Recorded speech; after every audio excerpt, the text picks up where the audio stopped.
धन्यवाद। मैं भूमिकाल नक्सल विरोधी संगठन को मैं बहुत बहुत धन्यवाद दे रहा हूँ कि ऐसे एक सोच जो है ग्राउंड लेवल का सोच को इकट्ठा करके कैसे नक्सलाइट मूवमेंट को इंडिया में खत्म किया जा सके, इसके ऊपर एक जो स्टेप लिए हैं, मैं इसके लिए बहुत बड़ा आभारी हूँ। उनको मैं बधाई दे रहा हूँ।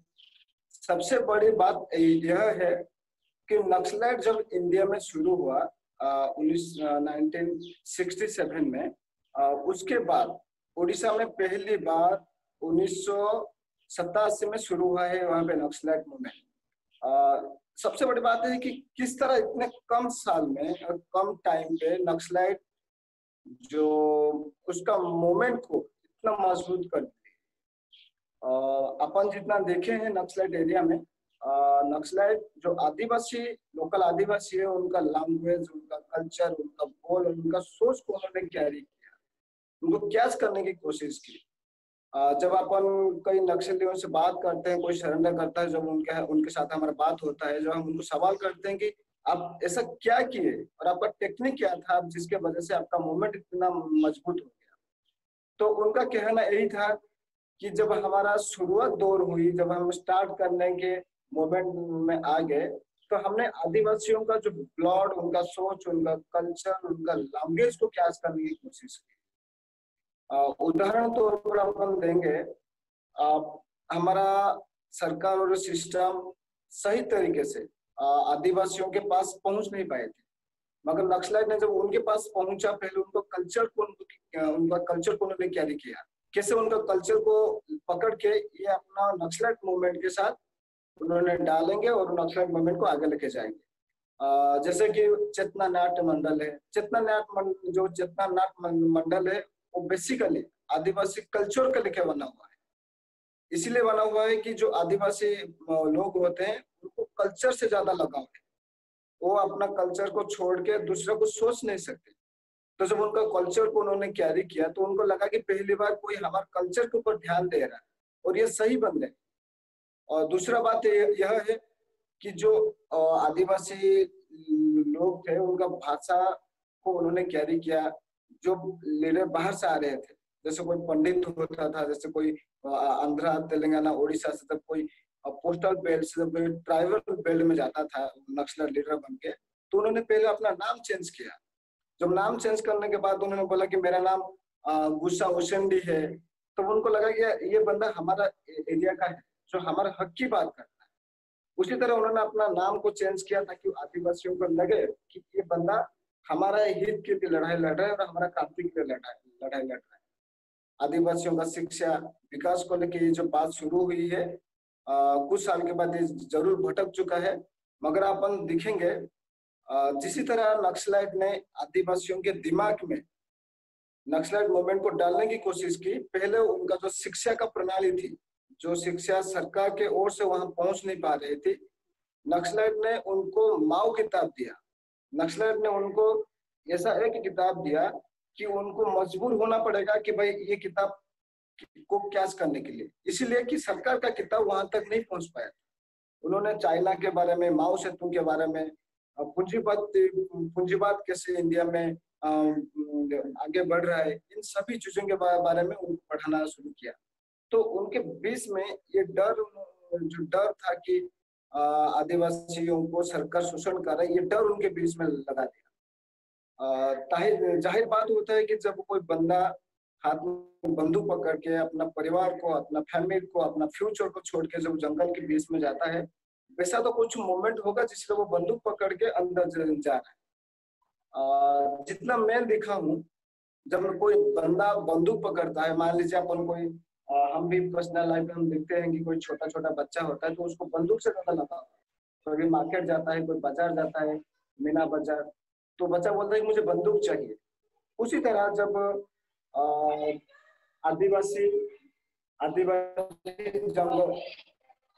आदिवासी जंगल में जाते थे, उनको फॉरेस्ट वाला, जब वो लकड़ी काटने के लिए या कुछ शिकार करने के लिए जंगल जाते थे, तो उनको फॉरेस्ट वाला का डर होता था कि फॉरेस्ट वाला हमें पकड़ लेगा तो हमें जंगल में, जेल में डाल देगा।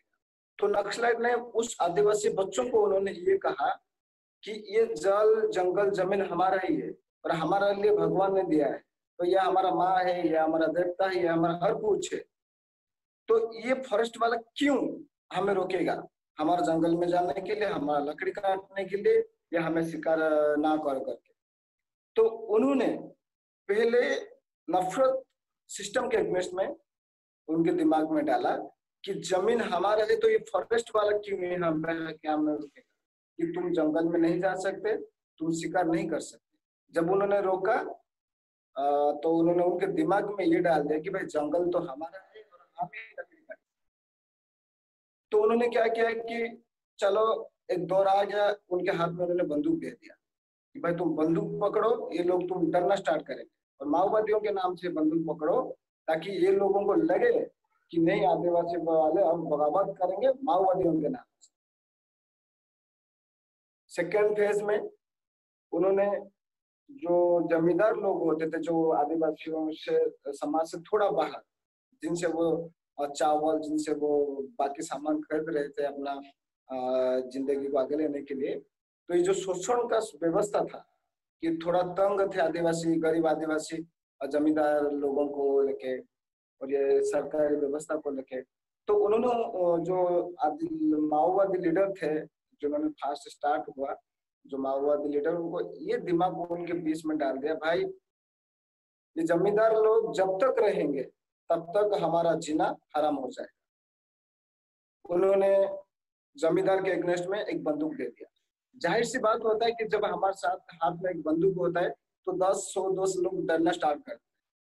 जब ये आदिवासी बंदा या आदिवासी लोग जो कल डर रहे थे जमींदार को, जब उनके हाथ में माओवादियों का बंदूक आया, तो ये जमींदार लोगों को जब मारना स्टार्ट किया, जब ये स्कूल तोड़ना स्टार्ट कर लिया, तो जो जमींदार लोग, जो फॉरेस्ट वाले, जो पुलिस डिपार्टमेंट वाले, जो गवर्नमेंट में रहने वाले, सब भी सिस्टम चलाने वाले लोग डरना स्टार्ट कर लिया। तो उनको लगा कि नहीं यार, कल हम उनको डर रहे थे और हमें वो आक्रमण कर रहे थे, आज हमारे पास बंदूक आ गया। और बंदूक किसके जरिए से आ गया कि जो माओवादी लोग थे, ये जो वर्दी वाले लोग आगे, तो उनके वजह से उन्होंने डरना हमें स्टार्ट किया। मतलब ये बंदे में दम है और ये जो गुट है इनके साथ दम है, और हम इनके साथ रहेंगे तो ये लोग हमें डरेंगे, हमें हमारा अधिकार मिलेगा। जल जंगल जमीन का जो मूवमेंट था, वहीं से ये मूवमेंट शुरू हुआ। जो उनका जो फर्स्ट स्टेज था कि भाई आदिवासी बच्चों को उनके ब्रेन में ये डालना है कि भाई हम आदिवासी बच्चों के लिए फाइट कर रहे हैं।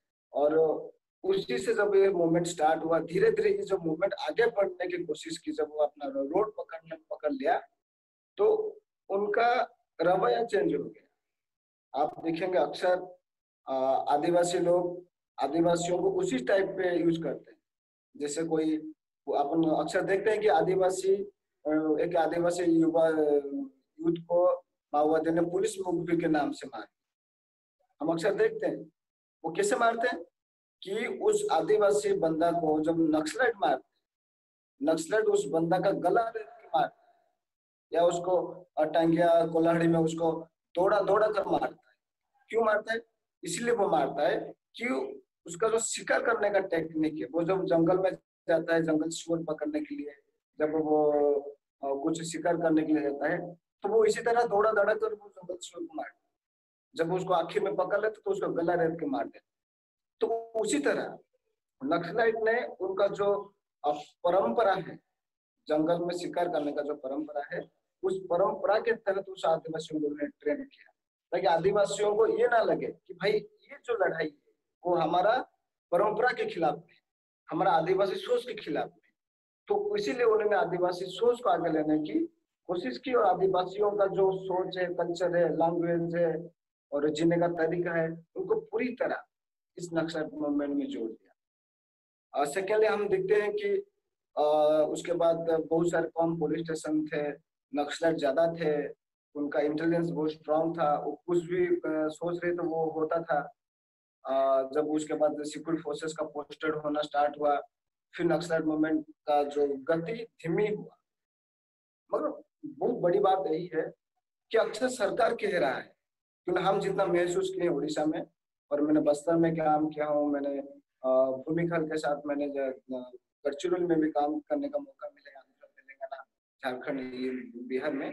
जब जितना हमने देखा है ग्राउंड को, अक्सर सरकार और जिला एडमिनिस्ट्रेशन यह कह रहा है, सिक्योरिटी फोर्सेस भी यही कह रहा है कि जब तक पब्लिक का इन्वॉल्व नक्सलाइट मूवमेंट में नहीं होगा, नक्सलाइट मूवमेंट को खत्म करने की सोच में नहीं होगा, तब तक नक्सलाइट मूवमेंट खत्म नहीं हो सकता।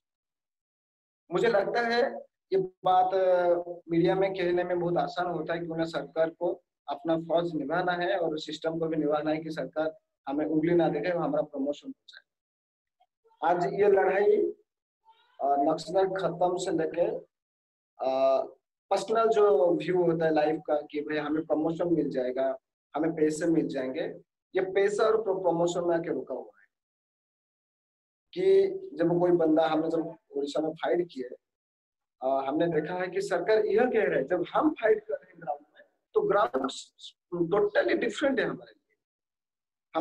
हमारा यहाँ पे उड़ीसा का सरकार हो या जो आसपास के जो ये लोग हैं, ये हमें ज्यादा कोऑपरेट नहीं करते, हम खुद के दम पे काम करना पड़ता है। और सरकार एक बात उस साइड में कह रहा है कि भाई पब्लिक हमें सपोर्ट करे, मगर दूसरी तरफ पब्लिक जब सपोर्ट करने की बात करता है तो पब्लिक को कोई सपोर्ट नहीं करता। पब्लिक का लाइक टोटली सेपरेट हो जाता है कि भाई नहीं, आपको खुद लड़ना है और खुद कुछ करना है।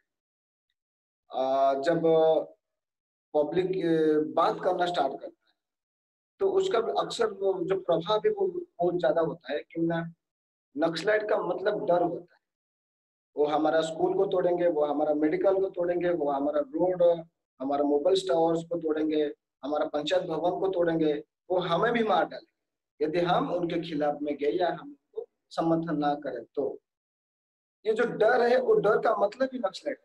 जिस दिन पब्लिक डरना स्टार्ट बंद कर देगा नक्सलाइट को कि भाई हम तुम्हें नहीं डरते, उसी दिन इंडिया में नक्सलाइट मूवमेंट खत्म हो जाएगा। ये सबसे बड़ी बात। मगर पब्लिक का इन्वॉल्व ज्यादा नहीं हो रहा है कोई भी मूवमेंट। जब पब्लिक फाइट करते हैं तो उस फाइट में अक्सर हम देखते हैं कि वो अकेला हो जाते हैं। ऑफिसर के बीच में लगाव नहीं है कि जो सेंट्रल सिक्योरिटी फोर्सेस होता है, जो स्टेट का सिक्योरिटी फोर्सेस होता है, उनके बीच में रिलेशन की कमी है। जॉइंट ऑपरेशन बहुत कम होता है। वो ऑफिशियली मीटिंग्स होता है कि भाई हम जॉइंट ऑपरेशन करेंगे, मगर जॉइंट ऑपरेशन कभी भी नहीं होता है। हमने बहुत कम देखा है कि भाई एक दो स्टेट मिल के नक्सलाइट के खिलाफ में जॉइंट ऑपरेशन किए होकर के। बीएसएफ, सीआरपीएफ, कोबरा या तो जो स्टेट लेवल पे जो सिक्योरिटी फोर्सेस होते हैं, लोकल बंदों का जो सिक्योरिटी फोर्सेस होता है, इनका जॉइंट ऑपरेशन हमने कभी बहुत कम देखा है, तो उनके बीच में तालमेल की बहुत कमी है। और ये जो तालमेल है, यही तालमेल नक्सलियों को ज्यादा फायदा है। मैंने एक बड़ा नक्सलाइट जब सरेंडर किया, मैंने उसको ये पूछा कि एक्चुअली नक्सलाइट ऐसा बार बार जब उसके ऊपर हम चक्र रचना करते हैं कि भाई नक्सलाइट फंसेंगे, नक्सलाइट खत्म होगा, तो कैसा ये मुमकिन हो जाता, नामुमकिन हो जाता है भाई नक्सलाइट फिर वो कामयाब हो जाते हैं, बच जाते हैं। तो उन्होंने ये कहा कि जब सिक्योरिटी फोर्सेस बाहर से आता है, पुलिस वाले बाहर से आते हैं, वो ऑपरेशन के लिए कब निकलते हैं? दिन 10 बजे, 9 बजे, 8 बजे, फिर 5-10 घंटा वो ग्राउंड में रहेंगे, फिर निकल आएंगे। मगर हम लोग जिंदा रहने के लिए फाइट करते हैं। मान लीजिए मैं आज मालकानगिरी में, हमारा एक गुट टीम है, उसको बचना है और सिक्योरिटी फोर्सेस से बचना है, तो उसको वही दिन बस्तर जाना पड़ेगा। उसको बस्तर के पुलिस से बचना है तो उसको दांतेवाड़ा जाना पड़ेगा। उसको दांतेवाड़ा से बचना है तो वो बीजापुर जाएगा। बीजापुर से फिर उसको गढ़चिरौली जाना पड़ेगा, फिर उसको आंध्रा होकर, तेलंगाना होकर, फिर उड़ीसा। लेकिन हम मेहनत करते हैं, हम जमीन से जुड़ जाते हैं, हम लोगों से मिलते हैं। हाँ, अक्सर हम लोगों के लिए काम तो नहीं करते जो हम कहते हैं, मगर हम लोगों से मिल जाते हैं। और ये जो सिक्योरिटी फोर्सेस है, उसको लोकल चीज जो है, जो बाहर से आए जो सिक्योरिटी फोर्सेस है, सेंट्रल सिक्योरिटी फोर्सेस जो है, उनको लोकल चीजों के बारे में ज्यादा अंदाजा नहीं है कि भाई यहाँ पे क्या चीज है, हम कैसे क्या करने से हम आदिवासियों को साथ लेके हम इस मूवमेंट को खत्म कर सकते हैं। ऑफिसर लोग ऑफिस में बैठ जाते हैं, जो ऑपरेशन होता है उससे काफी अलग इम्पैक्ट पड़ता है। और अभी मैंने वेस्ट बंगाल का नक्सलाइट, सरेंडर नक्सलाइट लीडर से पूछ रहा था, वो 10 लाख का इनामी नक्सल था। मैंने उनको पूछा क्या एक्चुअली प्रॉब्लम क्या है, आप सरेंडर कर लिए, आज आप मेन स्ट्रीम में है, ये नक्सलाइट मूवमेंट कैसे शुरू हुआ? और आपको सबसे ज्यादा डर किससे है? सरकार से है, सिक्योरिटी फोर्सेस से है, लोकल पुलिस से है, या पब्लिक से है? तो उन्होंने बोला कि हमारा टारगेट में हमेशा कि पब्लिक होते थे। मान लीजिए झारखंड में एक नासूस करके है, नागरिक सुरक्षा समिति, सलवा जुडू में, उड़ीसा में एएनपीपीएफ है, महाराष्ट्र में भूमिका संगठन है, वेस्ट बंगाल में भी है, बिहार में भी रणबीर सेना था। तो अक्सर हमारे टारगेट में यही गुट होता है, क्योंकि जो नक्सलाइट का मतलब है वो डर होता है। तो कौन डरेगा? सरकार नहीं डरेगा। जब पब्लिक डरना स्टार्ट करेगा, तो पब्लिक का जान दांव में लगेगा, तो सरकार को लगेगा झटका। हम अक्सर पब्लिक को ही ज्यादा तंग करते थे, मगर जब पब्लिक हमारे खिलाफ में बोलना स्टार्ट करता तब हम सबसे ज्यादा डर महसूस करते हैं। तुम्हारे पब्लिक नहीं डरेगा तो हम किससे डराएंगे? हम किससे पैसा वसूल करेंगे? तो बेसिकली पब्लिक को ज्यादा फोकस करते थे कि जो पब्लिक का मूवमेंट नक्सलाइट के खिलाफ में ना हो, कि कोई सवाल ना करे।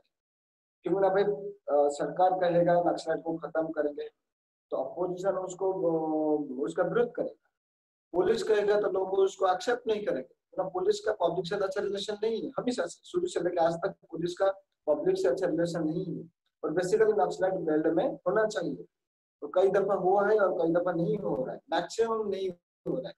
तो उन्होंने बेसिकली पब्लिक को डराने की कोशिश करते हैं। जब पब्लिक उनके खिलाफ में बोलना स्टार्ट करते हैं तो अक्सर नक्सलाइट पूरी तरह डैमेज हो जाते हैं। क्यों ना, जब पब्लिक उनके खिलाफ में कोई जगह में, मान लीजिए गढ़चिरौली है या बस्तर है या मलकानगिरी हमारा जो उड़ीसा में है, ऐसे एरिया में जो अफेक्टेड एरिया होता है, उस अफेक्टेड एरिया जब हम गढ़चिरौली से 50 किलोमीटर दूर जाते हैं, जहाँ पर जो नक्सलाइट का मूवमेंट होता है, जहाँ पे उसी जगह से जब नक्सलाइट के खिलाफ में कोई पब्लिक आवाज देता है कि भाई नहीं, हमें तुम यहाँ को बर्दाश्त नहीं करेंगे, बहुत हो गया, तुम लोगों ने हमारा स्कूल तोड़ दिया, हमारा कॉलेज तोड़ दिया, हमारा मेडिकल तोड़ दिया, मोबाइल टावर लाग लगा दिए, सब कुछ तोड़ दिए, तो हम आपको बर्दाश्त नहीं करेंगे, अब तो हम तुमको खत्म करके ही रहेंगे। जब ऐसे सोच आता है तो उन्होंने डर जाते हैं उस एरिया में। जब वो डरते हैं तो उनका एरिया चेंज होता है। आज नक्सलाइट इसीलिए खत्म हो रहा है कि पहले सिक्योरिटी फोर्सेस नहीं था, फिर एक एक जगह में पोस्टेड हुआ, जो उनका 100% एरिया था पहले सिक्योरिटी फोर्सेस 0 में हुआ, फिर 10, 20, 50, अभी 70% तक सिक्योरिटी फोर्सेस आ चुके। अब नक्सलियों के लिए 30% एरिया बचा है, और ये इसीलिए बचा है कि कुछ लोग जो है, जो पहले नक्सलाइट के साथ थे, नक्सलाइट के डर के मारे बोल भी नहीं रहे थे, आज उनके खिलाफ में बोल रहे। जब उनका बोल रहे तो नक्सलाइट का जो ऑपरेशन एरिया, रेस्ट एरिया हो रहा है, खत्म हो रहा है। तो नक्सलाइट को बहुत कम जगह में उनको रहने का और ऑपरेशन करने का मौका मिलता है। दूसरी बात यह है कि हमने कई दफा ऐसा देखे हैं कि पुलिस मुखबिर जो होते हैं, बेसिकली जो लोकल बंदे होते हैं, जो उनका मुखबिर ग्रुप होता है, सिक्योरिटी फोर्सेस का है, लोकल पुलिस का है, और जो सेंट्रल इंटेलिजेंस डिपार्टमेंट होता है, स्टेट का जो होता है, इनका अक्सर होता है। इनके बीच में तो तालमेल नहीं है, ये बात तो सबको मालूम है कि सिक्योरिटी जो इंटेलिजेंस डिपार्टमेंट टोटली फेलो है नक्सलाइट को। मगर जो लोकल बंदे होते हैं वो परफेक्ट इंफॉर्मेशन देता है, मगर कई दफा ऐसा होता है कि वो इंफॉर्मेशन को इग्नोर किया जाता है, उनके ऊपर कम ट्रस्ट किया जाता है कि नहीं, हम वहां पे जाएंगे तो हमारा कैजुअलिटी हो सकता है, जिसके वजह से नक्सलाइट वहां से बच जाते हैं। और ये जो मुखबिर करते हैं, काफी मेहनत करते हैं, जान को हाथ में रखकर, और कहीं ना कहीं पता चलता है कि भाई ये मुखबिर किया तो उसको मारे जाएंगे, मार दिया जाएगा। जब ये लोग मुखबिर करते हैं, आप ओडिशा में हम देखे कई दफा कि उनको पैसा जितना मिलना चाहिए उतना मिल नहीं रहा है, जो नक्सलाइट के लिए बहुत बड़ा बेनिफिट है कि जो मुखबिर होते हैं वो परफेक्ट इंफॉर्मेशन नहीं देते, उनके मोबाइल में बैलेंस नहीं है, और पुलिस उनके मोबाइल में बैलेंस नहीं डलवाता है। तो ये जो ग्राउंड को, जब आप नक्सलाइट को देखेंगे, ये जो उनका ग्राउंड का परफॉर्मेंस है, और प्रेजेंट टाइम में नक्सलाइट का टेक्निक चेंज हो चुका है। अब पहले हमने देखा था कि इससे उड़ीसा में 15 जिला अफेक्टेड था, अभी वो 10-11 में आके टिका हुआ है, अभी 5 जिला माइनस हो गया, नक्सलाइट फ्री हो गया। जब हमने ग्राउंड को देखा था कि नक्सलाइट पहले जब थे 10 साल पहले, 20 साल पहले, 15 साल पहले जब थे, वो काफी मौजूद, मतलब शक्तिशाली थे। वो कुछ भी सोच रहे थे वो उसको कामयाबी कर भी लेते थे, कोई भी टाइम हो, कुछ भी हो।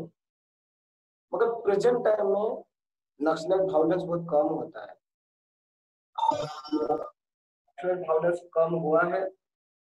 और सबसे बड़ी बात है कि जो नक्सलाइट का टेक्निक वो भी चेंज हो गया है। वार वार करने का जो सोच था, उनका जो टेक्निक था, उसमें काफी बदलाव हुआ है। वो बदलाव इस तरह हुआ है कि मान लीजिए नक्सलाइट कुछ चीजों को अंजाम देना चाहते हैं। पहले उनके पास 2000 5000 लोग रहते थे, आज वो घटकर कुछ 100 200 300 500 में है अभी एक डिस्ट्रिक्ट में या एक डिवीजन में। मगर जब नक्सलाइट का तादाद कम हो चुका है तो सरेंडर भी कम हुआ है, एनकाउंटर भी कम हुआ है। और उस एनकाउंटर कम होने में एक बहुत बड़ी बात यह है कि नक्सलाइट कम हो गए और एनकाउंटर कम होता है।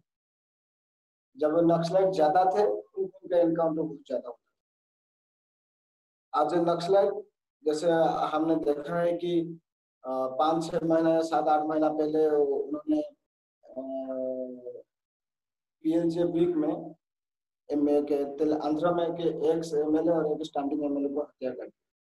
जब उन्होंने हत्या किया आंध्र में तो उनका रेस्ट एरिया था मालकानगिरी कट ऑफ एरिया, और वो सभी नक्सलाइट कट ऑफ एरिया से गए।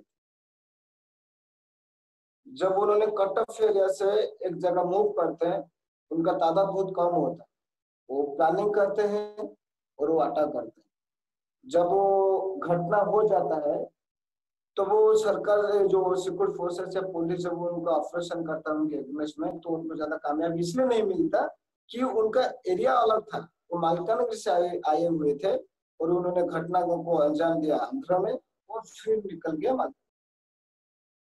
और यही होता है अक्सर, ये लड़ाई बहुत आगे को बहुत देखने को मिलेगा कि एक जगह उन्होंने घटना को रंग देने की कोशिश करेंगे, मगर वो रहेंगे एक जगह। जब आप उस लोकल एरिया में उसी दिन और उसी टाइम सर्च करने की कोशिश करोगे तो वो उनका जो ऑपरेशनल एरिया चेंज होके फिर वो रेस्ट एरिया में मालकानगिरी, क्यों ना जो तादाद कम होने में ये लुका छुपाई नक्सलाइट मूवमेंट है। जो गरिल्ला वार में और एक वार होता है कि लुका छुपाई, मतलब एक जगह में आप करोगे और दूसरी जगह में आप रेस्ट ले और आपको वहां पे ना नक्सलियों का कुछ भी निशान नहीं मिलेगा। वो 1 साल में 2 साल में कोई सरेंडर करेगा, फिर वो बोलेगा कि हम उस घटना में थे, शामिल थे। और इसी तरह देखेगा कि अभी लुका छुपाई मूवमेंट आ चुका है। और इस जो लुका छुपाई मूवमेंट है, ये सबसे ज्यादा सरदर्द है अभी सिक्योरिटी फोर्सेस के, लेकिन आपको बहुत कम पता चलता है कि भाई आप लोग नक्सलाइट का मूवमेंट यहाँ पे था तो वो कहाँ जाएगा, है ना। नक्सलाइट तो कम है।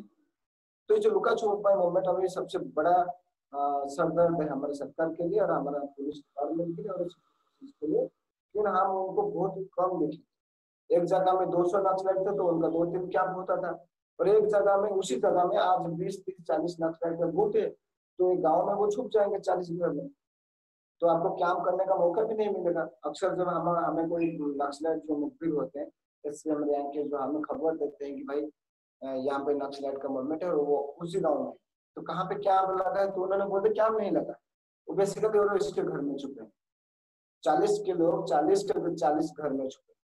तो जब आप ऑपरेशन करने के लिए जाओगे तो आपको वहां पर नक्सलाइट कैंप भी नहीं मिलेगा, बहुत कम मिलेगा। जब जितना जरूरत होता है कि नहीं भाई अभी हमें कैंप डालना जरूरी है, तो उसी टाइम आपको मिल सकता है। और इसमें ज्यादा कम एनकाउंटर होगा और ये जो नक्सलाइट मूवमेंट को बहुत आगे ले जाएगा। और बहुत बड़ी बात है, मैंने झारखंड में बहुत सारे प्रॉब्लम्स को देखा है। झारखंड बिहार में एक प्रॉब्लम मैंने देखा है कि वहाँ का जो सरेंडर पॉलिसी है, इंडिया में जो सरेंडर पॉलिसी है पूरा ऑल ओवर इंडिया में, झारखंड का सरेंडर पॉलिसी वो डिफरेंट है। सब सरेंडर करते हैं पॉलिसी, जितने स्टेट के सरेंडर पॉलिसी, और इनमें से सबसे अच्छा बेहतर सरेंडर पॉलिसी आंध्र का है, तेलंगाना और महाराष्ट्र और छत्तीसगढ़ का। और जब आप झारखंड और बिहार की बात करोगे अक्सर हमने देखते हैं कि कफ का बहुत कम सरेंडर होता है झारखंड में। जब हमने खुद सोचा कि अरे जब छत्तीसगढ़ में इतना सरेंडर होता है, जब उड़ीसा में होता है, जब महाराष्ट्र में होता है, जब आंध्र तेलंगाना में होता है, तो झारखंड में ऐसा क्या प्रॉब्लम है या बिहार में ऐसा क्या प्रॉब्लम है जिसके वजह से एक 1 करोड़ का रिवर्स नक्सली वो आंध्र और तेलंगाना में का सरेंडर, क्यों एक नक्सलाइट उड़ीसा से वो छत्तीसगढ़ में जाके सरेंडर करता है? कुछ तो वजह होगा। जब हम उस वजह को ढूंढने की कोशिश किए, हमें सबसे बड़ा बात यह मिला कि वहां का जो पुलिस का जो सिस्टम है वो काफी डिफरेंट है।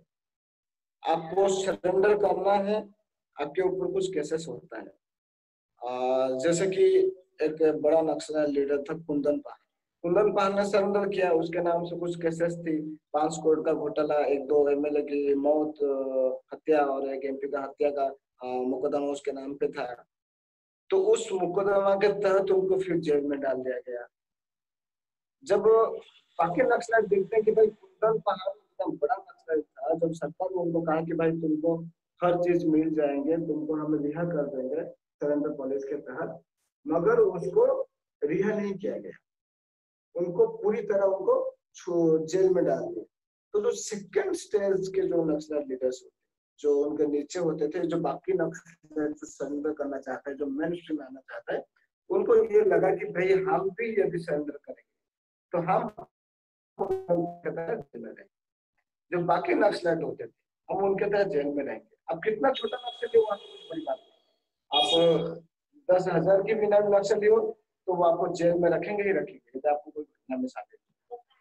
तो जब इसी तरह वो घटना होता है, जब ऐसा कोई सरेंडर करता है, तो झारखंड में झारखंड पुलिस उनको जेल में डाल देता है, उनके खिलाफ में जेल में रह के उनको मुकदमा चलाता है कि भाई आप खुद लड़ो। आपको आपके नाम पे 20 लाख है, फिर आपको मिलते हैं 5 लाख, बाकी पैसा खा जाते हैं। और वही वही 5 लाख में आपको क्या करना पड़ेगा कि आपको खुद मुकदमा लड़ना पड़ेगा, फिर वो खुद वकील लगाने। तो ये प्रॉब्लम है झारखंड में, और जिसकी वजह से जो बाकी नक्सलाइट है, जो सरेंडर करना चाहते हैं, जो मेन स्ट्रीम आना चाहते हैं, उनको लगता है कि भाई हम यहाँ पे है तो थोड़ा जंगल में घूम लेते हैं। कई कबार एक दो दिन के लिए, 1-2 घंटा के लिए हम अपने फैमिली पे निकल जाते हैं, परिवार से मिलने। जब हम जेल में जाएंगे तो ये नहीं होगा, और इसी वजह से वहां पे बहुत कम सरेंडर होता है। जब सरेंडर करते हैं तो उसका प्रभाव बहुत ज्यादा कम रहता है। और कई बड़े बड़े लीडर जो तंग होकर जो पैसा खा लेते हैं नक्सलाइट मूवमेंट से, फिर वो निकल लेते हैं अपना जान बचाकर। तो बाकी नक्सलाइट कभी सरेंडर नहीं करे।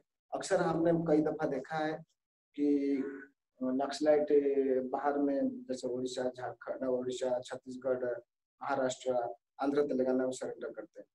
और वही वजह है कि झारखंड में रहने वाला एक 1 करोड़ रिवर्स नक्सली वो परेशान उठाकर वो झारखंड, उड़ीसा, छत्तीसगढ़ क्रॉस करके वो फिर आंध्र होकर तेलंगाना निकलता है।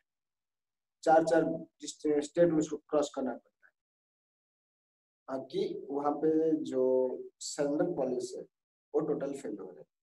यदि झारखंड और बिहार की हम बात करेंगे तो सरकार को सरेंडर पॉलिसी को बहुत स्ट्रॉन्ग करना है। और ये नक्सलाइट मूवमेंट से पूरी तरह अपन को जो पॉलिटिक्स को दूर रखना पड़ेगा। और यहाँ पे पॉलिटिकल लोगों का ज्यादा प्रभाव है। इसीलिए यदि हमें झारखंड में नक्सलाइट मूवमेंट को डैमेज करना है तो वहाँ का नक्सलाइट पॉलिटिक्स को और बनना चाहिए। हमने कई बार देखा है कि जब सरकार बोल रहा है कि आपको आप सरेंडर कर लो, आपको रिहेबिलिटेशन पैकेज के तहत आपको पूरी सुविधा मिल जाएगी। हमने ग्राउंड में देखा है कि एसडीएम रैंक के 5 लाख रिवर नक्सली पकौड़ा तोल रहे हैं मुकाबले, कोई ऑटो चला रहा है। जबकि वो जब नक्सलाइट मूवमेंट में था, तो वो बंदा के पास आदिवासी, गरीब आदिवासियों से लुटे हुए उसके जेब में 10 लाख रहता। जो मैंने जोन रैंक के जो लीडर्स होते हैं उनके पास पर डे जेब में 10 to 20 लाख, 15 लाख पैसा होता था। और ये पैसा बेसिकली ठेकेदार से आता था, और जो सिस्टम में बैठने वाले लोग हैं, जो छोटे छोटे पॉलिटिशियन हैं और जो बड़े बड़े पॉलिटिकल लीडर हैं, उनके जरिए से आता था। और जब उनका सरेंडर होता है तब ये बात खुल कर आती है कि भाई जब वो एक नक्सलाइट जंगल में होता था, जब वो फाइट करता था, तो उसके पास इतना पैसा होता था कि भाई वो बहुत आराम से रहता था। मैंने अभी जो वेस्ट बंगाल में एक नक्सलाइट से बात करा तो उन्होंने मुझे बताया कि मैंने जब जंगल में था, मैं जोन का प्रेसिडेंट था, जोन का चीफ था, तो मेरे जेब में 15 लाख 20 लाख रुपए ऐसा होता था। मुझे जो भी चाहिए था, मुझे काजू खाना है, मुझे किशमिश खाना है, मुझे एप्पल खाना है, मुझे अंगूर खाना है, फिर इसी चीज की खाना है और इसी मार्केट के खाना है, मुझे इस ब्रांड के जूता पहनना है, मुझे इस ब्रांड के कपड़े पहनना है और इस स्टाइल के कपड़े पहनना है, जो भी चाहिए, मुझे मटन खाना है, मुझे बिरयानी खाना है, जो भी खाना है कहीं से भी वो मुझे मिल जाता था। जब मैंने सरेंडर किया, जब मेरे नाम में 10 लाख रुपया था रिवॉर्ड पैसा, मुझे मिला 2 लाख रुपये, बाकी 8 लाख रुपये खा गए। और मुझे तनख्वाह कितना मिल रहा है कि 11,000। फिर होमगार्ड में मुझे को डाल दिए और मेरा एक महीना में 5,000 बचता, 500 रुपया बचता है और बाकी पैसा अपना फैमिली चलाने में खत्म हो जाता है। यही जो सोच है, ये जो सोच है, ये जो परेशानी है उनका, और ये सिस्टम से उनका नाराजगी। और अक्सर वो सोचते हैं कि भाई हम सरेंडर करके बहुत बड़ा गलत कर लिए, यदि हम जंगल में होता तो हम कम से कम उससे ज्यादा पैसा हम फैमिली को भी देते। और हमारा बच्चा बड़े बड़े मेडिकल कॉलेज में, स्कूल, इंजीनियरिंग कॉलेज में और गवर्नमेंट जॉब भी करते थे इसी पैसों से। और रही बात प्रेजेंट टाइम, जो सरकार की जो सोच है, जो कंडीशन है, उस कंडीशन को यदि हम देखेंगे कि नक्सलाइट आज के टाइम पे जब चुनाव होता है, चुनाव के टाइम पे नक्सलाइट बेसिकली सरकार के लिए या जो लोकल एमएलए होते हैं, जो लोकल सरपंच होते हैं, वो उनके लिए चुनाव करवाते हैं। मैंने मालकानगिरी में देखा था, कटक एरिया में जब यहाँ पे चुनाव हुआ हमारा उड़ीसा में, तो मैंने देखा था कि नक्सलाइट एक एमएलए कैंडिडेट से 10 लाख रुपया लिए और उसी के उसके नाम से उन्होंने कटक एरिया में फतवा जारी किया कि भाई तुमको यदि वोट देना है और ये बंदा को ही वोट देना है। और मैं बात इसीलिए आपको कह रहा हूँ कि जो नक्सलाइट मूवमेंट, यदि हम ये सोच रहे हैं कि भाई नक्सलाइट मूवमेंट सिर्फ जंगल में, जंगल तक है, अर्बन नक्सलाइट तो शहर में भी होते हैं, तो यदि हम सोच रहे हैं कि नक्सलाइट का प्रभाव यदि जंगल तक है, सीमित है, कि वो कुछ वायलेंस वहां करते हैं तो सरकार बता देते हैं और डेवलप डैमेज होता है। बात यह नहीं है, बात यह है कि नक्सलाइट मूवमेंट का प्रभाव आज हमारा सरकार तक है, हमारा विधानसभा में है, हमारा पार्लियामेंट में भी, कि ना वो वहां से पैसा लेकर चुनाव करते हैं।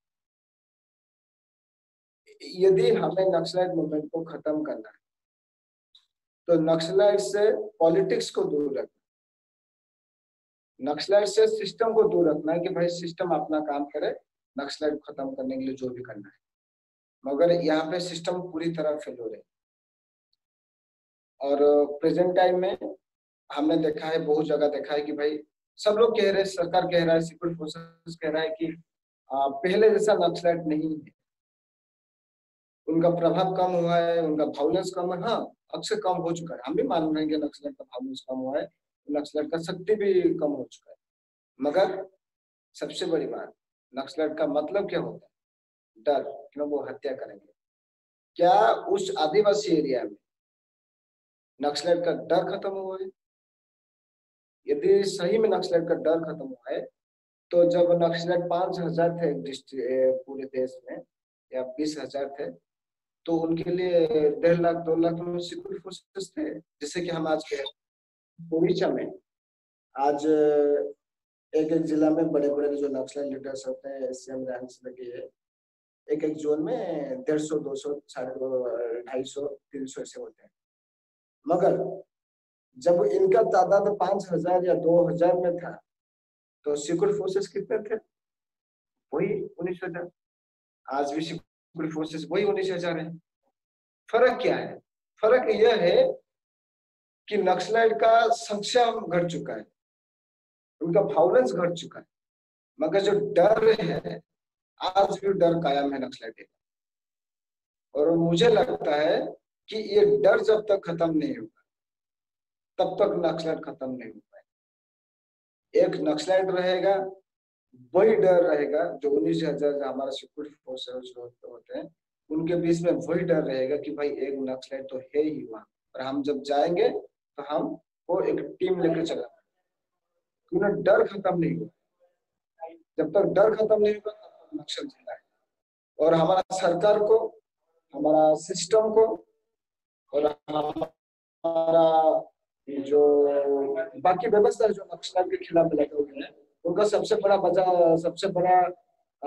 काम है यह है कि नक्सलाइट एरिया से जो आदिवासियों का डर होता है उसको खत्म करना बहुत जरूरी है। जब तक डर खत्म नहीं होगा तब तक नक्सलाइट कभी भी खत्म नहीं हो पाएंगे। न कहीं कहीं पे ना कहीं नक्सलाइट एक आध दो घटना तो करेंगे ही करेंगे, उनका मौजूदगी का जो झलक वो तो दिखाएंगे ही दिखाएंगे। और हमें ये भी नहीं सोचना है कि भाई नक्सलाइट पूरी तरह कमजोर हो चुके और कोई घटना उनका नहीं दे सकते हैं, मगर वो इसलिए नहीं दे रहे कि उनका भी कहीं ना कहीं लिंक है सरकार के साथ, सिस्टम के साथ, कि आपको वहां पे वायलेंस नहीं करना है। हमने अक्सर देखा है कि इस तरह कई घटना ऐसा होता है कि जहाँ पे सरकार के कुछ चीजों को लेके वहां पे सरकार नक्सलाइट डैमेज हो जाता है। यदि हमें नक्सलाइट को खत्म करना है, सबसे बड़ी बात, पैसा कहाँ से आता है नक्सलियों के पास? 75% पैसा नक्सलियों के पास कंट्रैक्टर के, जो लोकल कंट्रैक्टर्स होते हैं और जो उसके ऊपर के जो कुछ लोग होते हैं, उन्हीं से आता है। तेंदुपत्ता, गांजा, इसी स्रोत से आता है। झारखंड में अफीम का खेती होता है, उड़ीसा में गांजा का खेती होता है। जो कंपनियां होते हैं, उनके जो ठेकेदार होते हैं, उनसे आता है। और यदि नक्सलाइट को खत्म करना होगा तो मेरा जो सोच है, मैं जितना इसको देखा हूँ, कि हमें पब्लिक को ज्यादा इन्वॉल्व करना पड़ेगा। पब्लिक को कैसे इन्वॉल्व करना पड़ेगा कि यदि उस लोकल पब्लिक जो नक्सलाइट अफेक्टेड एरिया से बिलोंग करता है, जो लोकल है, सरकार को ऐसा एक ट्रेंड बनाना चाहिए, एक सिस्टम लाना चाहिए कि जो काम डेवलप काम है वो उस लोकल बंदे के हाथ से। इसी तरह करें कि यदि लोकल बंदा नक्सलियों के खिलाफ में कुछ करता है काम, कंस्ट्रक्शन काम जब वो खुद करेगा तो उनको भी कुछ बेनिफिट मिल जाएगा। जब ये बेनिफिट उनके पास आ जाएगा, उनके पास कुछ पैसा आ जाएगा, तो उनका जो सोच है वो सरकार के पास आ जाएगा, सिक्योरिटी फोर्सेस के पास आ जाएगा। क्योंकि ना पहले नक्सलाइट थी तो हमारे यहाँ पे रोड नहीं होता था, तो सरकार यहाँ पे थोड़ा घुसा, सिक्योरिटी फोर्सेस थोड़ा घुसा, उनको एंट्री मिला, तो उन्होंने हमें काम दिया, तो हमें पैसा मिल गया। जब उनको पैसा मिलेगा वो खुद नक्सल करना स्टार्ट। और जो कंट्रैक्टर्स होते हैं, जब उनको कंट्रैक्टिंग नहीं मिलेगा तो नक्सलियों को बहुत पैसा कम मिलेगा। जब नक्सलियों का पैसा आना बंद हो जाएगा तो उनका बंदूक फैलना बंद हो जाएगा। और ये कैसे ये तब होगा जब हम लोकल बंदों को डेवलप काम में इन्वॉल्व करेंगे। जब वो डेवलप काम में इन्वॉल्व करेंगे तब नक्सलाइट मूवमेंट में बहुत बड़ा झटका लगेगा। नहीं, लोकल बंदे भी इसमें इन्वॉल्व हो रहे हैं, लोकल बंदे का नक्सलाइट मूवमेंट को खत्म करने में सबसे बड़ा ये होना बहुत जरूरी है। हमने कई दफा ऐसे देखे, जब हमारा पिता कोई काम करता है, वो अक्सर जब हम उनको कुछ हेल्प करते हैं, पर्सनली, फाइनेंशियली और कुछ हेल्प करते हैं, तो ज्यादा एक्साइटेड होते हैं। तब वो उन्होंने बोलते हैं सर हम नक्सलाइट को मार डालें। तो मारते भी हैं कई दफा। पुलिस के साथ, पुलिस को हेल्प करके और बाकी लोगों को हेल्प करके वो मरवा देते हैं नक्सलाइट। वो इसलिए होता है कि जब उनको बेनिफिट मिलता है तब वो कुछ करते हैं। करोड़ों और अरबों करोड़ों रुपया आता है, मगर उस गरीब आदिवासी बंदे जो है, जो ग्राउंड में जो युवा है, जो बेकार है, जो बेरोजगार है, उनको कुछ नहीं मिल रहा है। अपन पोस्टल बिल्ड में एक लोग सोचते हैं कि भाई हमारे पास लाखों रुपया हो, हमारे पास करोड़ों रुपया, मगर आदिवासी एरिया में जहाँ पे नक्सलाइट है, वो बंदा वो नहीं सोचता। वो बंदा सोचता है कि हमारे पास उतना पैसा हो जाए जितना पैसा हमारे कल्चर को हमें जिंदा रखे, जो हमारा परिवार का पेट जो पढ़ाई करवा दे हमारा बच्चों, बस उतना पैसा उनको चाहिए। और उतना पैसा उनको कहाँ से मिलेगा कि जो लोकल कंट्रैक्टिंग होता है, जो रोड का काम, जहाँ पे हम बोलते हैं कि भाई वहाँ पे कंस्ट्रक्शन काम को नक्सलाइट रोकते हैं। कैसे रोकते हैं कि वहाँ पे नक्सलाइट ने आग ज्वाइन कर लिया। जब लोकल बंदे ये काम करेंगे, जब डेवलप काम पे लोकल बंदा का इन्वॉल्व हो जाएगा, तब वो जो कंस्ट्रक्शन काम है वो कभी नहीं रोकेंगे। नक्सलाइट के पास ये दम नहीं है, ये ताकत नहीं है कि वो लोकल बंदों का जो काम है वो काम वो रोक के दिखाए। तो हमें लोकल लोगों को ज्यादा इन्वॉल्व करना पड़ेगा इस नक्सलाइट मूवमेंट को। जब तक हम लोकल बंदों को इसमें इन्वॉल्व नहीं करेंगे, तो मुझे लगता है कि नक्सलाइट कभी भी खत्म नहीं होगी। तो अभी जो लुका छुपाई कि आप एक जगह में वायलेंस करो, एक चीज को टारगेट करो और दूसरी जगह में रेस्ट ले लो, आपका एरिया टोटली चेंज। अपन हमारे यहाँ पे जॉइंट ऑपरेशन बहुत कम होता है। यदि जॉइंट ऑपरेशन होता है, आंध्र में एक एमएलए एक एक्स एमएलए को मार दिए, यदि जॉइंट ऑपरेशन स्ट्रांग होता तो ऑपरेशन हो जाता, नक्सली पकड़ लेते। वहां पे जॉइंट ऑपरेशन बहुत कम होता है, प्रमोशन का लोग भी भाई, यदि हम आंध्र पुलिस के साथ काम करेंगे तो हमारा जो प्रमोशन का जो सक्सेस का जो फायदा वो 50-50 हो जाएगा। ये जो लोग हैं सिक्योरिटी फोर्स जो हमारा ऑफिसर्स के पास, ये सबसे बड़ी प्रॉब्लम है नक्सलाइट मूवमेंट। मैंने एक मलकानगिरी में एक बंदा को पूछा, जब मैंने कट ऑफ एरिया के आसपास था, तो मैंने उसको पूछा कि तुम्हारा एसपी कैसा है। तो मुझे बताया कि हाँ फलाना एसपी तो बहुत अच्छा है, हम तो बात किए थे मगर अभी बात नहीं हुआ है। मगर उस एसपी का ट्रांसफर 5 साल पहले हो चुका है। उसका दिमाग में स्ट्राइक है कि वो बंदा मुझे बहुत अच्छा ऑफिसर था, लेकिन ऑफिसर का लगाव आदिवासियों के पास बहुत कम है। पुलिस और सिक्योरिटी फोर्सेस का जो ऑफिसर्स होते हैं उड़ीसा में, मैं बेसिकली कहता हूँ, यहाँ पे आपको बहुत कम लगता है कि भाई आदिवासी लोगों के साथ सिक्योरिटी फोर्सेस मिलकर काम करता है। यहाँ पे वो नहीं होता। यहाँ पे सिविल एक्शन प्रोग्राम बहुत कम होता है। झारखंड में भी बहुत कम होता है और बिहार में कम होता है। और छत्तीसगढ़ में मैंने बहुत ज्यादा देखा हूँ कि वहाँ पे सिक्योरिटी फोर्सेस और लोकल पुलिस पब्लिक का ज्यादा रिलेशन है। और हमारे यहाँ पे वो चीज नहीं है, जो सबसे बड़ा प्रॉब्लम है। और यही प्रॉब्लम नक्सलाइट को ज्यादा बेनिफिट देता है। जब तक जो सिक्योरिटी फोर्सेस होते हैं और जो बाकी डिपार्टमेंट में रहने वाले या जो सरकार चलाने वाले जो लोग होते हैं, यदि वो लोकल आदिवासियों के साथ मिलकर काम नहीं करेंगे, तब तक ये मूवमेंट कभी भी खत्म नहीं हो सकता। ये नक्सलाइट मूवमेंट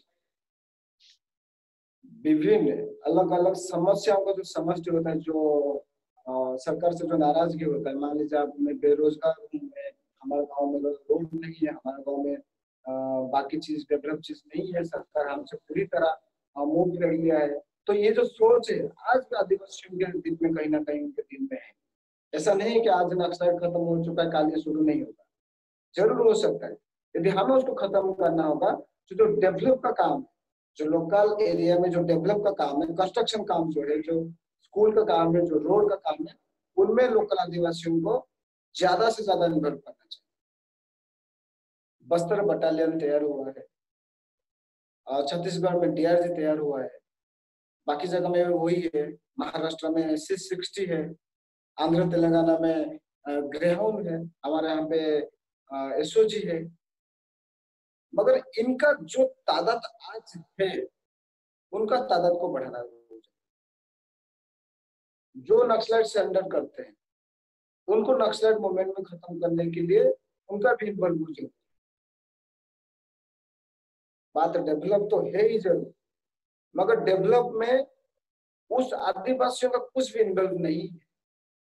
हम उदाहरण के तौर पे देखेंगे, कट ऑफ एरिया में 70 साल से ज्यादा टाइम हो गया, वहां पे पुलिस का दबाव नहीं था, सरकार का वहां पे मौजूदगी भी नहीं थी।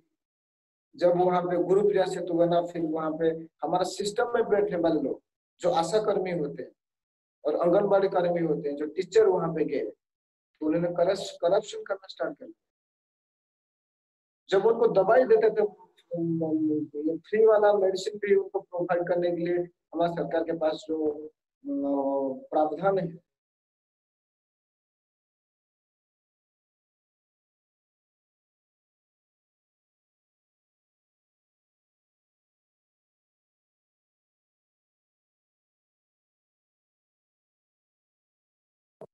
तक सरकार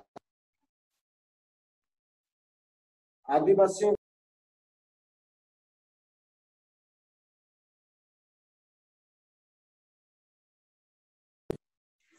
सट आउट नहीं हो। तो मुझे लगता है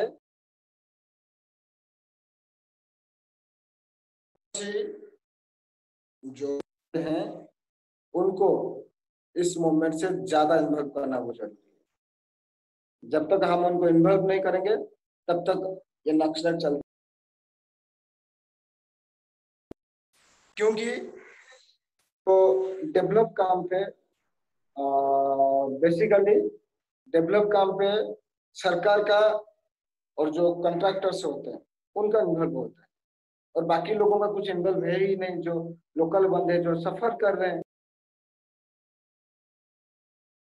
इस मूवमेंट को झेल रहे हैं कि भाई हमें हमारा स्कूल चला गया, हमारा रोड चला गया, हमारा नुकसान ही नुकसान हुआ, चारों ओर से नुकसान हुआ, हमारा रोड को तोड़ दिया, हमारा भाई को मार दिया, हमारा पिताजी को मार दिया, हमारा बहन नक्सल में है, ये सारे चीज है।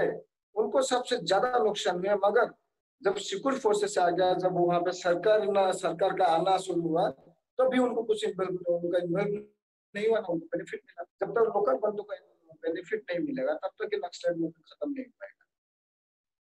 पूरा नक्सलाइट का चाल तो यही है कि भाई सरकार का और पब्लिक का जितना डिस्टेंस बनेगा, जितना नफरत पुलिस और पब्लिक के बीच में रहेगा, तो उतना बेनिफिट हमें मिलेगा।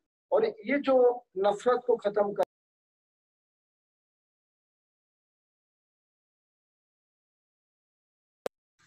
मुझे लगता है कि आज बस टाइम है, उनके पास पावर कम है, उनके पास बहुत चीज घट चुका है। इसी टाइम पे हमें उनके ऊपर और एक अच्छा बार करना चाहिए। बार क्या होना चाहिए कि डेवलप ज्यादा लोगों में इन्वॉल्व होगा क्वेश्चन में, और भी लोगों में इन्वॉल्व होगा। आप जो बंदे हैं उनको सिस्टम में भी ला सकते हैं। यदि आप उनको सिस्टम में नहीं ला सकते तो नक्सल कभी भी खत्म नहीं हो सकता। नक्सल का लड़ाई लड़ने का जो टेक्निक है वो काफी बदल चुका है। और ये जो प्रेजेंट टाइम में जो नक्सलाइट का प्रेजेंट वार कंडीशन है, जो वार थिंकिंग है, वो बहुत डिफरेंट है। उस डिफरेंस से हमारा पुलिस फोर्स भी घुस चुका है, हमारा बेस भी घुस चुका है, हमारा सीआरपीएफ कोबरा वो जो आला सिक्योरिटी फोर्सेस है, ये सब घुस चुके हैं, मगर इसमें कामयाबी नहीं हो पाई। और ऐसा नहीं है कि हम लोग देखते हैं कि भाई जो नक्सल के वजह से बेनिफिट की वजह से सरेंडर करता है या उसको सरकार से कुछ लगाव है, इसलिए सरेंडर नहीं होता है। फिर मैंने कई सरेंडर नक्सलों से बात किया तो उनका कहना ही था कि भाई हमने तो तंग आ चुके हैं, हमें कुछ बेनिफिट नहीं मिल रहा है नक्सलाइट मूवमेंट से। 70-50 साल से हम वही देख रहे हैं भाई, क्रांति लाएंगे क्रांति लाएंगे, ये जो झूठा वादा। खुद नक्सलाइट सरेंडर करने के लिए उनका सबसे बड़ा वजह यही है कि नक्सलाइट खुद फेल्योर हो चुके हैं, जिसके वजह से उनका कैडर उनको ट्रस्ट नहीं करता है। वो ट्रस्ट ना करने के वजह से ही वो सरेंडर करते, पुलिस के डर से नहीं सरेंडर होते। मैंने कई जो नक्सलियों से बात की, मैंने कुछ नक्सलियों से मैंने 20 में वो जामपाना से बात कर रहा था, जो 1 करोड़ का युवा नक्सली है। उन्होंने मुझे ये कहा कि भाई हमने सरकार का जो रिवॉर्ड पैसा है मैं उसी की वजह से सरेंडर नहीं किया, ना मुझे सरकार से लगाव है। मुझे नक्सलाइट मूवमेंट में जो मैं जिस सोच को लेकर आया वो सोच मेरा फेलियर हो चुका है, मैं उसी की वजह से सरेंडर किया।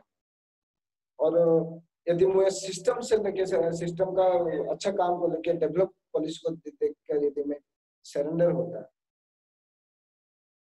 तो आज जो मेरा गांव के पास चुनाव हो रहा है वो सरपंच चुनाव जीतने के लिए 1 करोड़ रुपया खर्चा कर, तो ऐसे सिस्टम से तो मेरा लगाव है ही नहीं। तो उनका जो सोच आज तक भी सरकार का डेवलप पुलिस या सिक्योरिटी फोर्सेस का अच्छा काम या बाकी चीजों को लेके ये सरेंडर नहीं होता है। वो नक्सलियों का फेलियर की वजह से सरेंडर होता है। तो मुझे लगता है नक्सलाइट को खत्म करने के लिए पब्लिक का इन्वॉल्व होना बहुत जरूरी है। डेवलप में होना चाहिए, नक्सलाइट खत्म करने में होना चाहिए, क्योंकि नक्सलाइट सबसे ज्यादा डर केवल और केवल पब्लिक से होता है। उड़ीसा में नक्सलाइट हमारा ANPP को टारगेट, हमने बहुत कम फाइट किया है। मतलब हमारा टेक्निकल फाइट था कि भाई हमारा डेवलप में लोग इन्वॉल्व रहेंगे। हमने कई दफा डेवलप के ऊपर उनको इन्वॉल्व किया। जो लोकल एरिया था, जो उनका ऑपरेशनल एरिया था, वहां पे हमारा बंदे ने उनके खिलाफ में पोस्टर लगाना शुरू किया। वहां पे हमारा बंदों ने उनको कैसे खत्म हो पाएंगे उनके खिलाफ में पुलिस के साथ रहा, सिक्योरिटी फोर्सेस के साथ रहा। जो उनका एरिया था वो खत्म हो गया।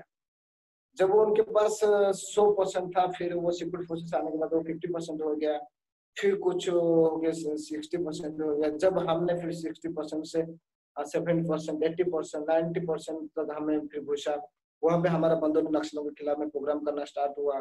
तब नक्सलाइट ने पब्लिक को शक करना स्टार्ट किया, अरे हम यहाँ पे कुछ करेंगे तो हमें मार डालेंगे। ना जो हमने जो सोच रहे थे कि भाई यहाँ पे पब्लिक कुछ नहीं करेगा, तो पब्लिक वहां बोल रहा है, तो पब्लिक नक्सलाइट को डरना बंद करेगा तो ये नक्सलाइट भी खत्म हो जाएगा। मगर आज पब्लिक का बिल्कुल इन्वॉल्व नहीं। हमारा एक जगह में, एक डिस्ट्रिक्ट में, कलाहांडी में एक प्रोग्राम हुआ था, और वहां का SP खुद हमें फोन करके बोल रहा है कि आप किसके परमिशन से आप यहाँ पे प्रोग्राम कर लिए, आपका अधिकार नहीं है आप नक्सलियों के खिलाफ में बोलने। मैं ताजुब हो गया कि एक तरफ उसी जिला से नक्सलाइट सरेंडर करते हैं, वो बोलते हैं कि हम सरेंडर ANPP का डर के मारे, मगर वो SP बोलता है कि आपको परमिशन कौन दिया, क्यों हमारा डिस्ट्रिक्ट में आके आप नक्सलियों के खिलाफ में बोल रहे हो।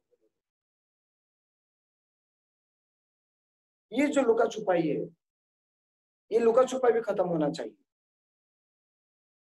सच्चा यही है कि जितने सारे ऑर्गेनाइजेशन नक्सलियों के खिलाफ में काम करते हैं, जो चलाते हैं, काफी मेहनत के बाद ये टीम बनता है।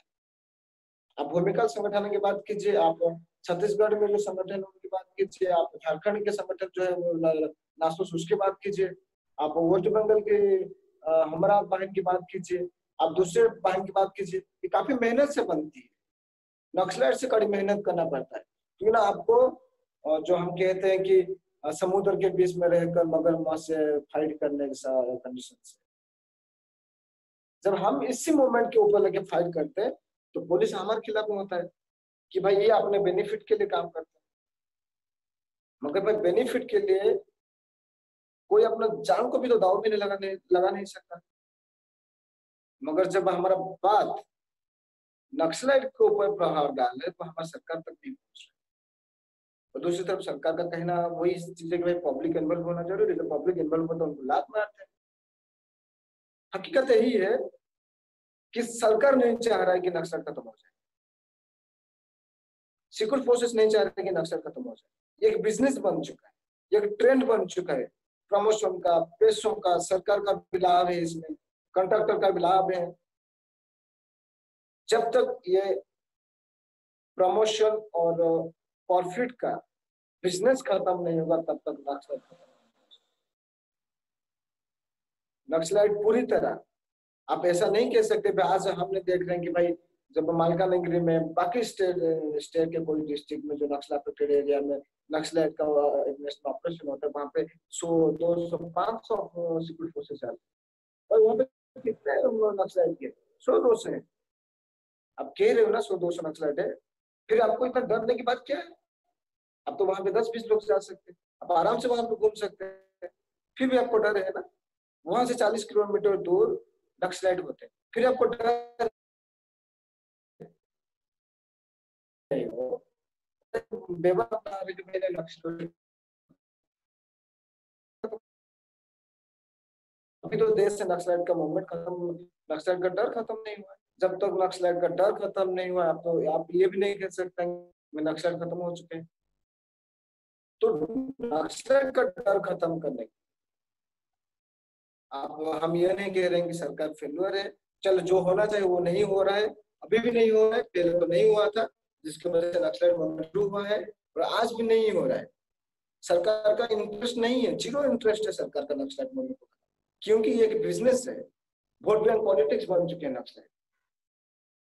और जब तक इस मूवमेंट में ज्यादा से ज्यादा पब्लिक का इन्वॉल्व नहीं होगा, तब तक नक्सलाइट मूवमेंट खत्म नहीं हो पाएगा। मैं ये जोर देके बोलता हूँ, मैंने जितना महसूस किया है, मैंने पूरे इंडिया में जितने नक्सलाइटेड एरिया है हमने हर जगह में फाइट किया है, हमने हर जगह को देखा है। तो पब्लिक का इन्वॉल्व बहुत जरूरी है। यदि सरकार और सिक्योरिटी फोर्सेस पब्लिक को इन्वॉल्व नहीं करेगा तो ये प्रॉब्लम सेट आउट नहीं। हाँ, कुछ प्रॉब्लम्स होते हैं जो ह्यूमन राइट्स होते हैं, जो अर्बन नक्सलाइट बोलते हैं, और ये अर्बन नक्सलाइट को भी सरकार को कैरी करना चाहिए। और कई दफा हमारे उड़ीसा में तो ऐसा होता है कि वो कई सारे जो अर्बन नक्सलाइट होते हैं वो तो सीएम हाउस तक भी उनका पहुंचे, यहाँ पे भी उन्होंने जाके सीएम से मिल लेते। भुवनेश्वर में रहने वाले जो अर्बन नक्सलाइट, जो नक्सलाइट के बारे में बात करते हैं, जो जंगल में रहने वाले जो नक्सल कैडर से भी बड़े कैडर्स होते हैं, जो अर्बन एरिया में रहते हैं, नियमगिरी सुरक्षा वाहिनी, जो नियमगिरी के नाम से आज पूरी तरह वहां का डेवलप को खत्म करके, भुवनेश्वर से आने वाला बंदा नक्सलर को खुद कह रहा है कि भाई वो हमें पैसा नहीं दे, वहां पे उसका जो कंस्ट्रक्शन काम चल रहा है उसका सभी वाहनों में आग लगा। ये बात सरकार को भी मालूम है, सरकार के पास तो सभी व्यवस्था है, आपके पास ड्रोन कैमरा है, आपके पास बढ़िया इसमें तो शुरू से भी होता है। जब नक्सलाइट भी पावरफुल थे उस टाइम में भी नक्सलाइट बहुत जगह में आपने देखा है कि एनकाउंटर हुआ है, उनमें सबसे ज्यादा कैजुअलिटी तो नक्सलाइट को हुआ है। पब्लिक से, मतलब पब्लिक का इन्वॉल्व जीरो इन्वॉल्व। यदि पब्लिक का इन्वॉल्व नहीं होगा तो आप इसको खत्म नहीं कर सकते। आप अभी देखेंगे झारखंड में अफीम का चाष होता है, खेती होता है, उड़ीसा में गांजा का खेती होता है, छत्तीसगढ़ में वही होता है। आप ये चीज को बंद नहीं कर पा रहे। इतना फेलियर क्यों हो चुका है हमारा सिक्योरिटी फोर्सेस भाई? उड़ीसा में 19,000 20,000 से ज्यादा सिक्योरिटी फोर्सेस है 1,000 नक्सलियों को मारने के लिए। अभी कह रहे हो ना नक्सल खत्म हो जाए, उनका तादाद कम हो चुका है। बिना दावा ठोक कर कह रहे हो तो आप ये भी दावा ठोक कर कहो ना कि भाई हमें 19,000 सिक्योरिटी फोर्सेस को क्यों हम इन्वॉल्व करेंगे यदि नक्सल खत्म सही सही में नक्सल खत्म हो चुका है। क्योंकि आपको मालूम है आप ये बिजनेस चला रहे हो, आप दूसरे डिस्ट्रिक्ट के साथ आपका भी रिलेशन नहीं। ये जाहिर सी बात है कि भाई जो ऑफिसर्स होते हैं, आईपीएस ऑफिसर्स बोले आईएएस ऑफिसर, ये तो उनके बीच में ट्रेंड चलता है कि एक अच्छा बिजनेस शुरू हुआ कि भाई कलेक्टर जो आईएएस ऑफिसर्स होते हैं डिस्ट्रिक्ट एडमिनिस्ट्रेशन में, कलेक्टर्स या एसपी या कोई सीओ होता है बीएसएफ का, सीआरपीएफ का, कुबरा का, इनके बीच में जीरो रिलेशन है। और इसी वजह से है कि भाई हमें अलग काम करना है, हमें प्रमोशन चाहिए, हमें अकेला फाइट करना है, हमें नाम लेना है, नाम कमाना है। और जब नक्सलाइट एरिया से अच्छा नाम हमें नहीं मिल सकता, ऐसे अच्छा मौका कभी है ही नहीं हमारे पास, तो यही तो है एक मौका है जो हमें हमारा नौकरी में लाभ उठा सकते हैं। करोड़ों रुपये आता है, पैसा जाता कहाँ? डेवलप तो हो ही नहीं रहा है। जहाँ पे कंस्ट्रक्शन काम 1 करोड़ में आता है वहां पे तो जीरो पैसा है, पैसा जा कहाँ रहा है? एक बहुत बड़ी बात है। हाँ, ये बात बार बार दोहरा रहा हूँ कि भाई पब्लिक को इन्वॉल्व करना जरूरी है। सिक्योरिटी फोर्सेस के बीच में रिलेशन, और सेंट्रल सिक्योरिटी फोर्सेस और स्टेट सिक्योरिटी फोर्सेस के बीच में रिलेशन नहीं है। सरकार का, एडमिनिस्ट्रेशन का, पब्लिक का, पुलिस का जो ऑपरेशन होना चाहिए, जो रिलेशन होना चाहिए वो नहीं है। और यहाँ पे पर्सनल ईगो को लेकर फाइट चल रहा है, ये भी बिजनेस बन चुका है। और नक्सलाइट मूवमेंट में जो बंदा आज घुस रहा है, जो नया नया बंदा जो इन्वॉल्व हो रहा है, वो नक्सलाइट मूवमेंट को लेकर इन्वॉल्व नहीं हुआ, वो इसी बात को लेकर इन्वॉल्व हो रहे हैं कि भाई हमें गुंडागर्दी करना है, लोग हमें डरे। हमारा उड़ीसा में एक बंदा है जो नक्सल मूवमेंट में फाइट कर रहा है, उसका मतलब जाहिर सी मतलब है, उसका डायलॉग है कि मेरा नाम बंटी है, मौत का दूसरा नाम बंटी है। यदि वो नक्सलाइट आइडियोलॉजी को लेकर पूछता है तो वो कभी ये नहीं बोलता कि मेरा नाम बंटी है और मौत का दूसरा नाम बंटी है, जो कुंदन पान कह रहा था झारखंड कि ना, ये गुंडागर्दी करने के लिए आए हैं।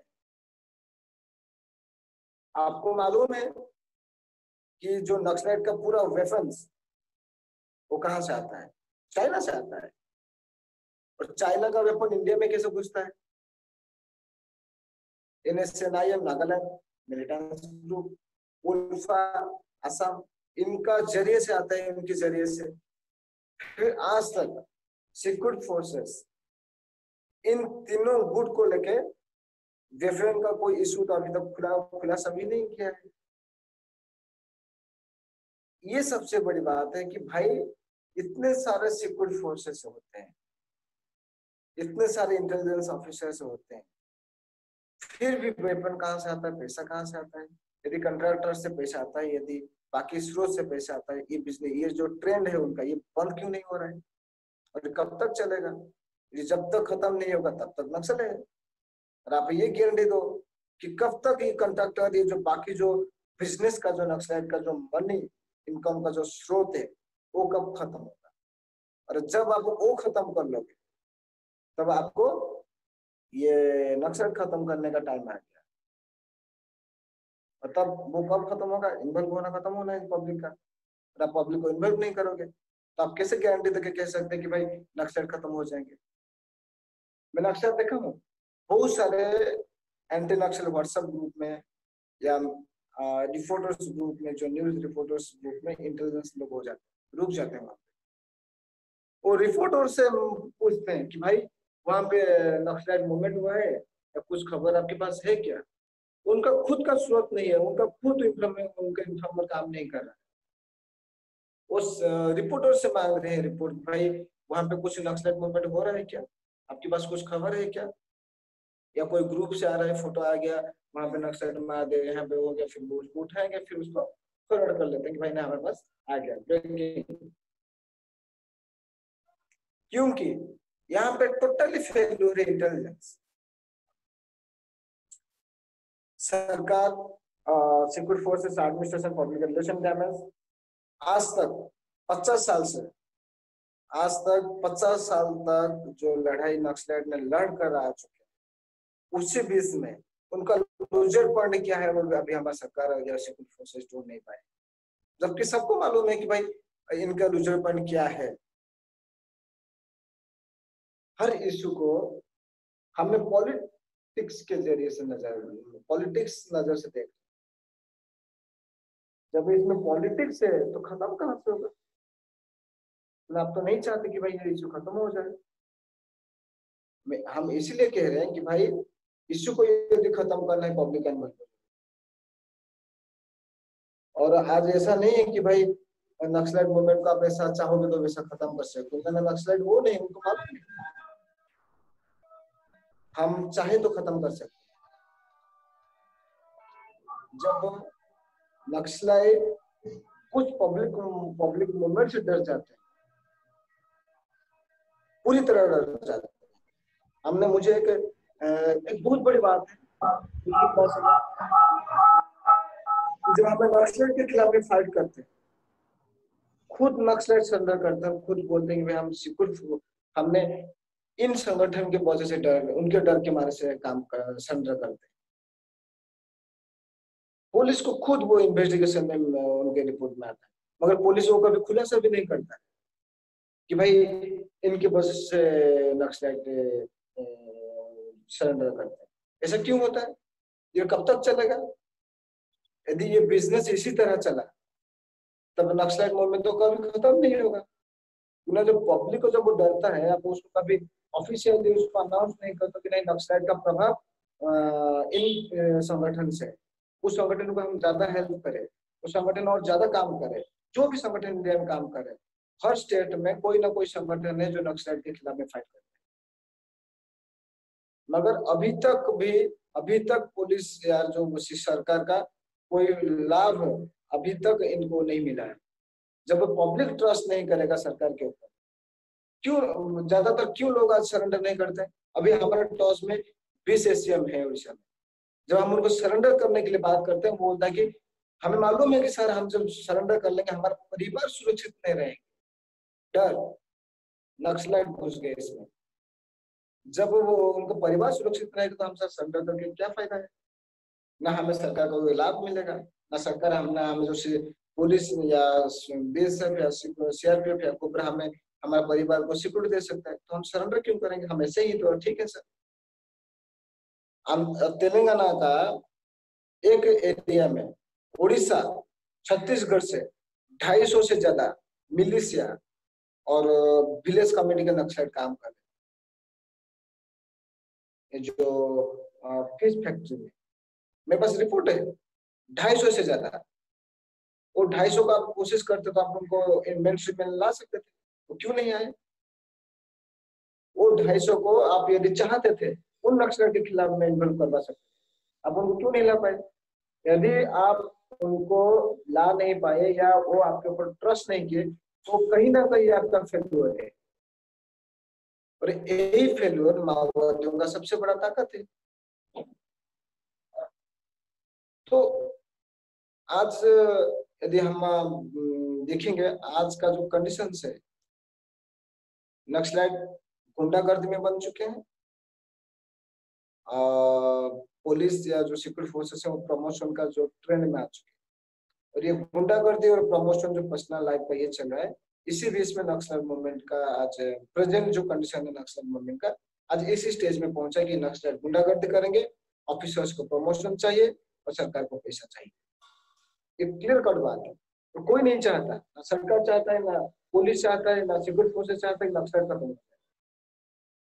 और ये कभी भी खत्म नहीं हो सकता। हम ऐसा गारंटी नहीं दे सकते हैं कि भाई 5 साल में 10 साल में खत्म हो जाएंगे। हाँ, यदि खत्म होगा वो खुद नक्सलियों की वजह से खत्म होगा, क्योंकि नक्सलाइट खुद फेलियर हो चुके हैं उनका कैरियर को सुरक्षित रखने।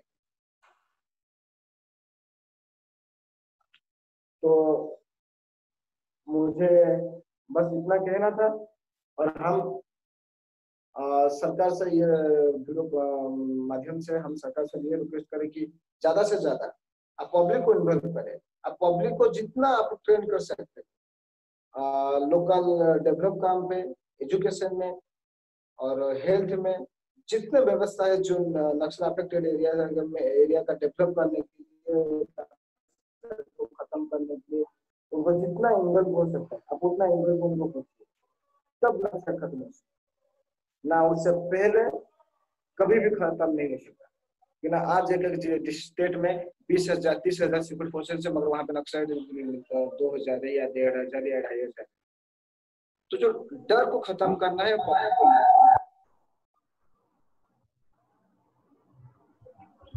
चलो, मैं भूमिका संगठन का बहुत शुक्रिया अदा करता हूँ कि इस तरह एक प्रोग्राम उन्होंने किया जो हमारा सोच है, जो हमारा सोच के लगे कैसे और आगे काम हो सकता है। इसलिए और एक बार उनका आभार व्यक्त करता हूँ, उनको धन्यवाद देता हूँ।